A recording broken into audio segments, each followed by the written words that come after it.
welcome to the Creepan podcast. This is Killian. Today we have a very highly esteemed Imperial. Please introduce yourself. Hi, I'm Sayle. It's not Seele, it's not Seele, it's not Sayle, it's Sayle. Welcome to the podcast. Thank you very much. How long have you been playing Combine? I've been playing Star Wars Combine for just over 14 years now. I actually joined the Empire before I joined Star Wars Combine. I was searching around the internet looking for roleplay games. I found the Empire. I thought that was pretty cool, and I signed up to that. And I had no idea what Star Wars Combine was until my academy tutor at the time said, "Okay, cool. Welcome to the Empire. Now what's your Star Wars Combine handle?" And I was like, "What's that?" What is it that you currently do in the Empire? I'm the Director of Imperial Intelligence. I'm in the Imperial High Command, and I sit on the Sith Council as one of the Enclave heads. As for what I actually do, well, my remit in the Empire is foreign intelligence and operations. So that's mostly just sort of trying to extend our influence and collect intelligence about threats that are going to happen to us. On top of that, what I do a lot of, which is what no one else wants to really do, is write a lot of the policies, legislation and contracts within the Empire. Do you enjoy writing documents like that? Not really, no. The problem is I'm good at it. If Gwinnara is listening to this, he's obviously going to be chuckling right now about the amount of documents that I do write. Black Sun and New Republic Intelligence received bans for collecting out-of-character information. Does this affect Imperial intelligence at all? Not really, no. So when that all went down, I was actually the executor, so I wasn't running Imperial Intelligence, but Sayle came to me at that time and said that he wanted complete access to Imperial intelligence systems because they were going to do a investigational review of what kind of information I had been collecting. An admin had come to us, asked for that, more than happy to give it, and he had complete access to all of our systems within a few minutes. Although I hear on the grapevine that it was more of a challenge for him to get access to the NRI side of the fence. But Sayle went through our current systems, which have about 7 years of intelligence in them, didn't find a single breach of the spying rules, which is why Imperial Intelligence didn't actually receive any bans at all. So it's not admin bias or anything. They did actually come investigate us and found nothing wrong with it. I listened to Gon talking about this in the podcast you had with him. Listening to that explanation, I was a little flabbergasted. What I felt was that Gon was trying to explain things from the NRI perspective of, things have just been done this way for as long as anyone can remember, and therefore we were just doing what we'd always been taught to do. In the Empire, we have a bit of a different perspective on those kinds of things. If you're a leader of an organization, in intelligence in particular, that's a really sort of murky and grey area for Star Wars Combine.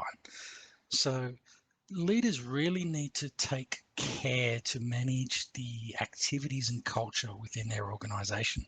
So trying to blame the rules are hard to understand, or, we don't train our staff to follow the rules or understand the rules completely. My reaction is, why the hell not? I mean, this is a responsibility we have. And I mean, as the Director of Imperial Intelligence now, and this is the third time I've held that job, I think it's very important for any of the leaders in that sort of area and faction leaders as well to take the time and expend the energy and effort to make sure that we're all playing above board. And from my perspective in II, what we actually do is we have a really good relationship with the admins in this context. We're constantly playing in a realm that is quite often in the grey area, and we may feel a little bit uncomfortable with doing things ourselves. So we go to the admins and we say, hey, we've got access to this information and I'm a little bit questionable about the source or how one of my agents obtained this information, or I'm thinking of this kind of operation, doing this kind of activity, taking advantage of this situation. Can you advise me on whether this is going to be against the rules or not? And they're more than happy to provide guidance to us on those kinds of things. So I really encourage the intelligence community to actually really take responsibility and ownership of what their people are doing. I mean, to come along and go, well, I'm the director of as far as I can tell, for the last 7 years, we've been doing this. I don't quite know whether it's really in the rules or not, but well, I'll just continue doing it because that's the way we've always done it. That's just not good enough. I mean, we really do have to get in there and say, critically assess each of these areas and go, okay, I don't quite feel comfortable about this, or I'm not sure. I'm going to go seek assistance from the admins in interpretation. Do you feel that same way about Black Sun? At the time when we first learned about the bans, my reaction to Black Sun was basically, what the fuck, guys? Seriously. And I had a chat with some of the Black Sun leadership at the time to sort of express my concern at what they were doing if they were experiencing bans. And I had a similar sort of conversation with them, although they readily accepted that they had screwed up in that regard. They weren't trying to blame, the rules weren't written clear enough, or, oh, nobody taught me any of this. They really did take ownership of what they had done, and they understood that it wasn't acceptable, and the reasons that the admins of the Combine felt that it wasn't acceptable. So it was a really easy thing for them to sort of change. But yeah, I really did have words with them about that, and I was quite happy and impressed with the level of maturity of their response to that situation. You have been around the Empire for a long time in a lot of roles, including Executor. What is it about the Empire that has kept you around?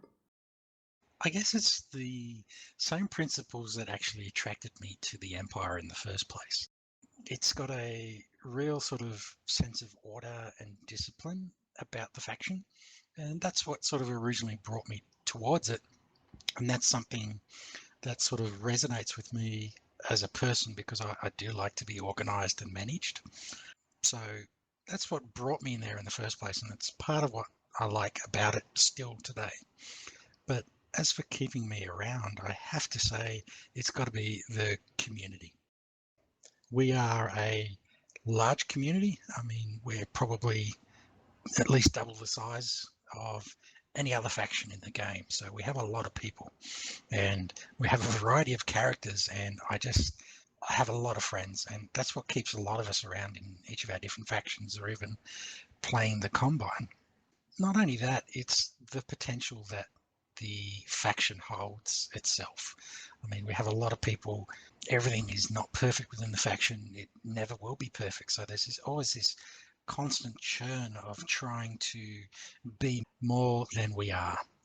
And that's something that I really like about the Empire as well. It's aware of some of its flaws. It's trying to fix those flaws all the time, and it's trying to improve all the time.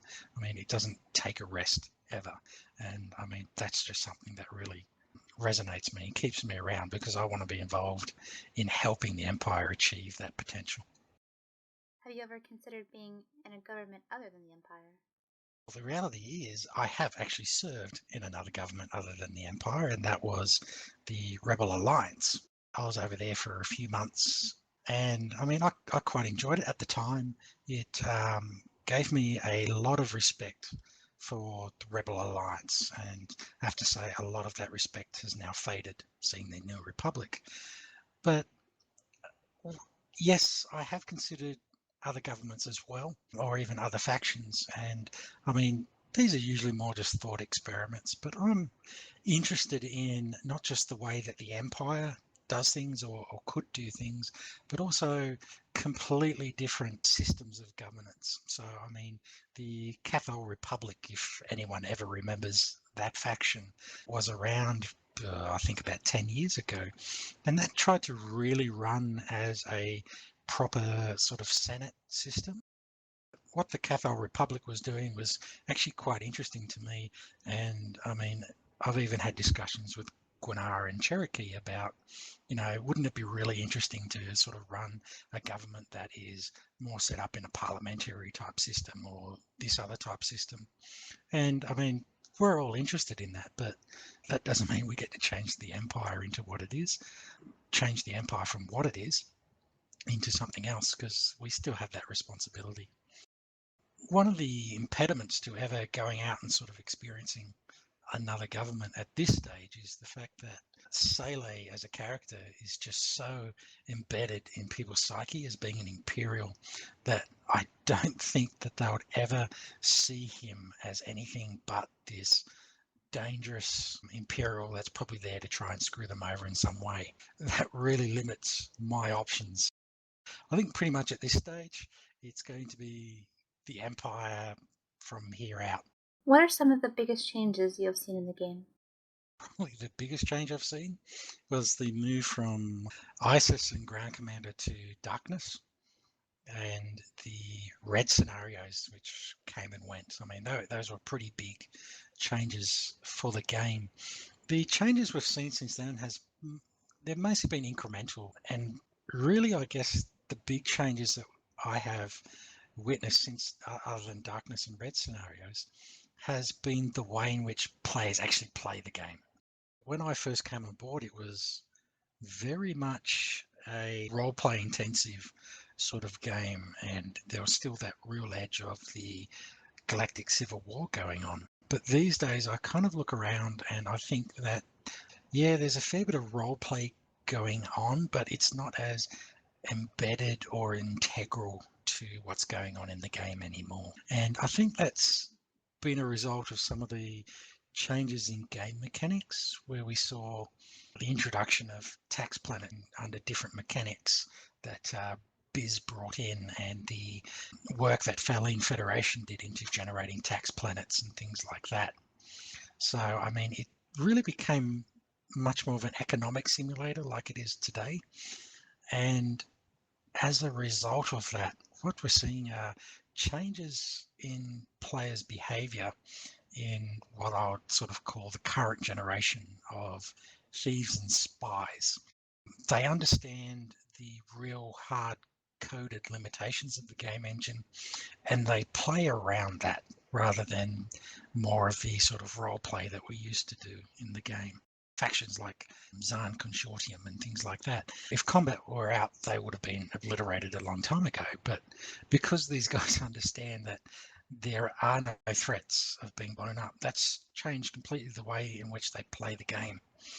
And I think what we've come up with is a much more paranoid attitude throughout the game towards these thieves and potential spies and people who want to kill you and all sorts of things like that. I'm very glad though that whilst that's the game that's currently in place, hopefully that's certainly not the game that we're going to evolve into as the admins develop more and more of the game. That seems like a good place to stop for now. Why don't we listen to our commercial? At Corex, we don't treat you like a cog in a machine, grinding away for pennies. We treat you like an individual. That is why we offer a higher rate of pay than our competitors and even many governments. So whether you're looking to switch employer or want to make the most of your career, why not check us out at corex.us and see how you can unlock your potential.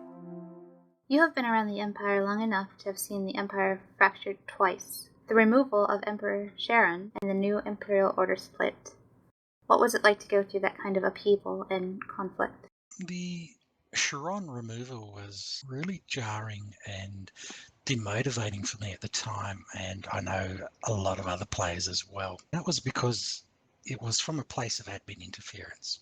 So Vanum came along and, he had a real issue with Chiron for a very long time and had tried several times to interfere and get him removed through sort of more subtle politics. And then obviously he finally felt that, none of that was working. So he had to directly intervene, and which he did.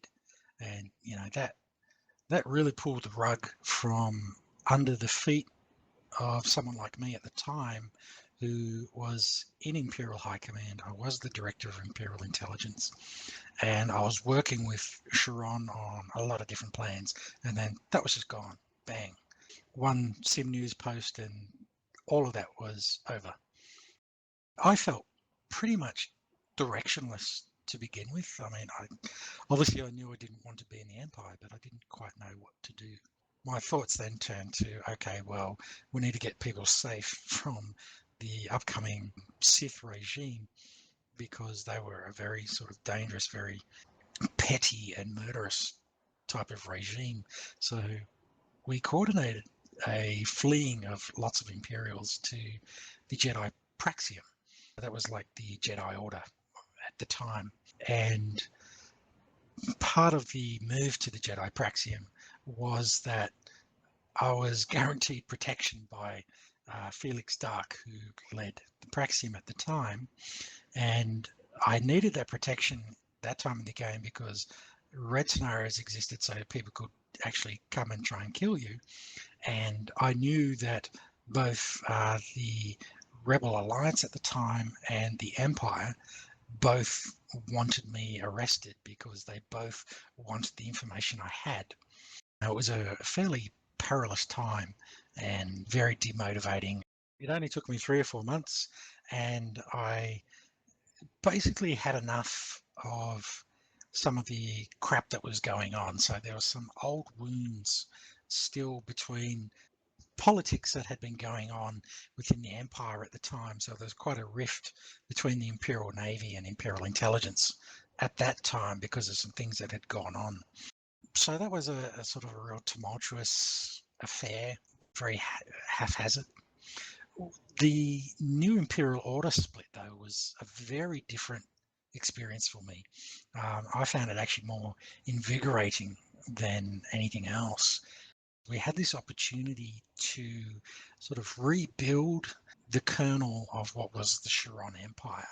And I mean, we didn't want to copy everything that was going on during that period. It was still a flawed empire, but we thought, okay, well, let's take the genesis of that sort of spirit and ethos that Chiron brought not just to the faction, but to the game itself, and let's build that up. We had a bit of infrastructure and we had a bit of an economy to support building up a government. And what was really invigorating about that was we had a lot of highly motivated people that weren't demotivated by the actions of the admins or anything like we'd experienced before. So we had an opportunity to really build something and have a vision for what the end state of such a entity would be. Why did Bainham want Chiron gone? When I was talking with Vanum about it, there was just such an intense hatred from Vanum towards Chiron. And I got the real sort of distinct impression that Vanum didn't really know Chiron all that well. I think it was a factor of the Dark Empire and the GE split, where Vanum's people effectively went off and formed the Dark Empire. And Chiron was not really involved at that point in time, but he was the successor of the successor to that situation as it went on. I think from Vanum's perspective, he saw firstly Chiron was the sort of reminder of what had gone on with that big split in the first place. And the second part of it was Chiron was really liked by the game. And I mean, he had a really good gaming ethics, and the relationship between players and the admins was very different back then. So, I mean, we had the player senate, which reviewed player activities and decided on bans and those kinds of things. Players were much more heavily involved in the development of the game and those kinds of things. And leaders at the time in the game had quite a bit of influence, particularly at the management of the game. Chiron was a real political force out of character within the game as well. And I think that is also, buried into what Vanum had an issue with. And Chiron was not shy about questioning Vanum or sort of saying, I don't agree with that sort of direction for things. I think you should consider this other thing. And he would actually get support for that from even the Rebel Alliance liked Chiron as a player within the game. All of those things combined together, I think, is really why Vanum just despised Chiron so much. And from Chiron's side of the fence, he pretty much considered Vanum a sort of an idiot, really, who wasn't really sure what he was doing. He was just a coder that had been thrust into the game kind of thing. So he sort of thought that, yeah, Venom's in charge, but he needs a lot of sort of direction and he needs to sort of be managed, so to say. I guess Sharon didn't do all that he could do to show Venom the sort of respect and work with him that would have avoided all this situation. What was it like helping to start a government from scratch, like you did with the new Imperial Order? That was really interesting project. So like I talked about before, I found it very invigorating. What we had when we started with the NIO was I had a bunch of infrastructure and influence within the game, and a lot of the people that were sort of splitting off from the Empire and the NIO didn't have that. A lot of the people there didn't trust me, and quite a few of them didn't like me, but they needed my money and they needed my planets and they needed my other infrastructure and the influence that I could give them. So they came to me and they sort of said, we're going to split off from the Empire. We're sick of Vodo's crap. Will you help us? And I said, of course, no worries. And I guess they felt like they had to give me, some kind of a position. So they gave me Grand Vizier, which was third in command. A lot of the leaders of the NIO that came across were sort of charismatic and they were political leaders, but they didn't have experience in managing factions within the game. And they didn't understand a lot of the game mechanics themselves. So that's basically what I brought to the party to begin with, was to teach these guys how to run a faction. And we started out with some real basics. Okay, so we said, okay, let's secure our planets. Let's look at our income so that we can actually start to pay people. So when the NIO began, we didn't have enough money to pay people for things. Production wasn't out at the time. So there was all these sorts of, embedding down the game mechanics aspects of the founding of the NIO. Then on top of that was the sort of the layers of how do we set up and structure a government and things like that. So we had a relatively easy time in that we copied and pasted basically what the empire was like before the Vodo regime, really sort of screwed it up. And we started from there, and then we sort of simplified a bit of the structure and appointed people to the roles. And then it was a real sort of education and training aspects, because like I said before, a lot of these people hadn't been running factions or fleets or those kinds of things, so they really needed to be mentored, and we sort of did that. So I found that really interesting because we didn't have enough money to even build a tax plan at the time. We had to work on diplomatic relations with other people that would invest or give loans to the NIO so that we could actually build a small, I think it was a 8x8 tax planet or something that would make us 50 million credits a month. That was like a huge undertaking for us when we had such little pool of credits to work with. Now, we had Corellian Engineering Corporation, we had a couple of systems, I think we had an entire sector at the time, but we didn't have the liquid assets to do those kinds of things. So, there was a bit of begging and scraping and those kinds of things. And with a group of highly motivated people that were really interested in learning about things and really interested in building up this faction, we managed to build the NIO into something that was respectable within the game. A lot of the people don't really understand how big the NIO was. We actually had 140 active members in the NIO alone. For a government faction to have one sector that it cared after, to have that many people, we didn't even have enough ships for all of the people we had in our military. So that was, a really interesting situation to be in. I really enjoyed it.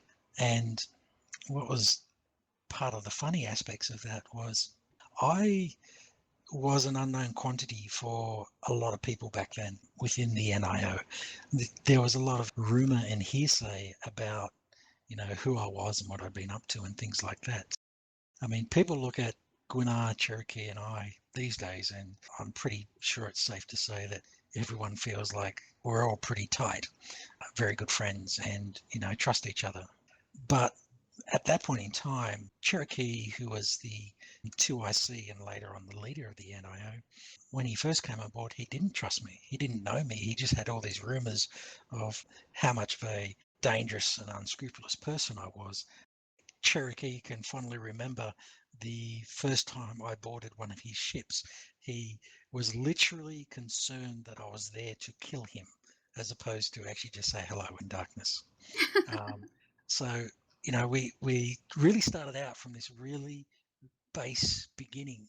And a lot of the relationships that people might take for granted now were actually formed during that period. So, people got to know me like Cherokee and Gwinnett and things like that. And they started to trust me. And we developed this real working relationship that is so present in the Empire today. Have you ever thought of going into consultation for governments? Absolutely. This is a good joke that I had been working on. I can't remember exactly when. It was probably about 2 years ago. I know it was while I was executor and after Cherokee had retired.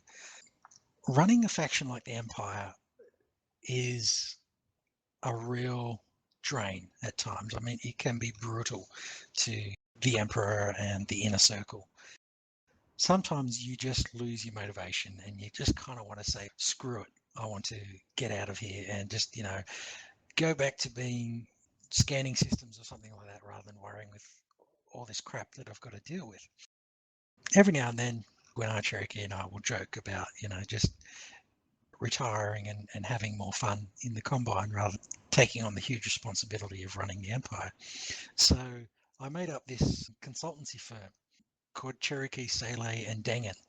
And I did up this little letterhead and all sorts of things of, just us retired and completely divorced from the Empire, just providing consultancy services to factions that want to hire us. What is it about you that makes people take a strong disliking to you? That's a complex question.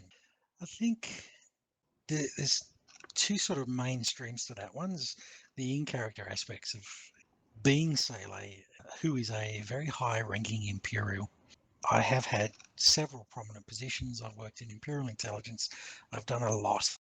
So there's a fair bit of, sort of rumor and hearsay about what Sayle has been up to. I mean, it's been brilliant where I've had people coming to me to complain that I was involved in a coup that I had no idea had even taken place in the first place, let alone actually supported and managed. And this was because the person who had conducted the coup said to others, "Oh, support me because I'm supported by Sayle." My name gets brandished about far more than I have ever been involved in. So there's that sort of aspect to who people think Sayle is. But then there's the out of character aspect. I am an intelligent guy and I like to write with as though I was discussing with someone. So I don't always necessarily proofread what I write, and I know that I can come off quite snarky or condescending, even at times when I'm not intending to be. There are certainly times when I absolutely am being snarky or condescending, but usually that is dripping through the screen at someone as opposed to being sort of more subtle. But I guess elements of that have sort of really impacted on people's assumptions about me. So when they read something I've written, they tend to almost always read it as though I'm trying to be condescending. I mean, you and I had our own little run in that sort of respect when I genuinely tried to give you some feedback about the Crippen podcasts. And, you sort of really took that as me being condescending when I absolutely wasn't meaning to be. But I guess it's a combination of just the way that I write and how people try and interpret me. Guinar mentioned the engagement strategy, and then Gon touched on the New Republic's PSA program. How do you see these types of policies being different, or are they basically the same? Absolutely not. They they are not the same thing at all. Yeah, I heard that part in Gon's podcast as well. easiest way to explain it is basically the PSA program, or the private sector affiliates program, is only for factions owned by NR members. That's it. So really, this is only about aligning factions that one of their members has created with the Galactic Alliance. What Gwinnett was talking about in his previous podcast has nothing to do with that at all. The Imperial Engagement Strategy is actually about trying to develop this environment within the game where the Empire is actually acting like a real government. In theory, a government sort of controls an entire country or all of the land in it. And then, there are all these businesses that work within that government, and there are all these people that live there and things like that. What we're trying to do is actually create that within the game. Unlike the PSA program, getting involved in the engagement strategy doesn't require anyone to swear fealty to the Empire or align with its political views or anything like that. It is simply about opening up a few planets, letting people get in there and develop on them, and sort of having this sort of realistic environment where the Empire isn't jealously guarding all of its planets and not letting people build, but letting others actually have a go and take advantage of that. And I think that's the sort of real meaning of faction interaction within the game, as opposed to sort of, saying, okay, well, you want to manage or get profit out of this kind of facility, therefore you have to use this kind of a faction. I think that's a really contrite way of going about the game. I think it's much more realistic and going to be much more enjoyable if we have factions interacting in a real sort of time and space fashion, factions working on our planets, building on our planets and that kind of thing, as opposed to staying at arm's length and just using a few minor darkness mechanics to interact with each other. I think that's all the time we have for today. Thank you very much for joining us. Is there anything else that you'd like to add?